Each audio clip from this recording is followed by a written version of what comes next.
I've just concluded an extraordinary meeting of senior UN leaders to discuss the unprecedented developments in Israel and the occupied Palestinian territory. Let me begin by repeating my utter condemnation of the abhorrent attacks by Hamas and others against Israeli towns and villages in the Gaza periphery. I recognize the legitimate grievances of the Palestinian people. But nothing can justify these acts of terror and the killing, maiming, and abduction of civilians. I reiterate my call to immediately cease these attacks and release all hostages. In the face of these unprecedented attacks, Israeli airstrikes have pounded Gaza. Medical equipment, food, fuel, and other humanitarian supplies are desperately needed, along with access for humanitarian personnel. Relief and entry of essential supplies into Gaza must be facilitated, and the UN will continue efforts to provide aid to respond to these needs. And I urge all sides and relevant parties to allow United Nations access to deliver urgent humanitarian assistance to Palestinian civilians trapped and helpless in the Gaza Strip.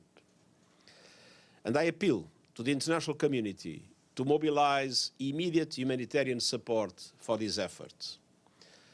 The UN Special Coordinator and I are engaging with leaders in the region to express our concern, our outrage, and to advance efforts to avoid any spillover to the wider Middle East. This most recent violence does not come in a vacuum. The reality is that it grows out of a long-standing conflict with a 56-year-long occupation and no political end in sight. It's time to end this vicious circle of bloodshed, hatred, and polarization.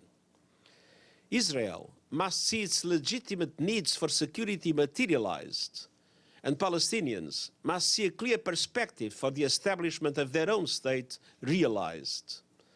Only a negotiated peace that fulfills the legitimate national aspirations of Palestinians and Israelis, together with their security alike, the long-held vision of a two-state solution in line with United Nations resolutions, international law, and previous agreements, can bring long-term stability to the people of this land and the wider Middle East region.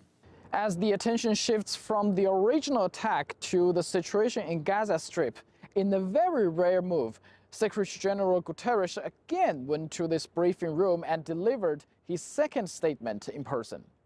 We must avoid spillover of the conflict.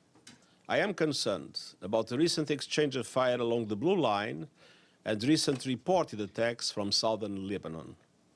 I appeal to all parties and those who have an influence over those parties to avoid any further escalation and spillover.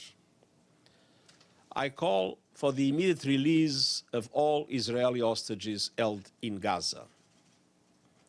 Civilians must be protected at all times. International humanitarian law must be respected and upheld. About 220,000 Palestinians are now sheltered in 92 UNRWA facilities across Gaza. UN premises and all hospitals, schools and clinics must never be targeted. UN staff are working around the clock to support the people of Gaza, and I deeply regret that some of my colleagues have already paid the ultimate price. Crucial life-saving supplies, including fuel, food and water, must be allowed into Gaza. We need rapid and unimpeded humanitarian access now.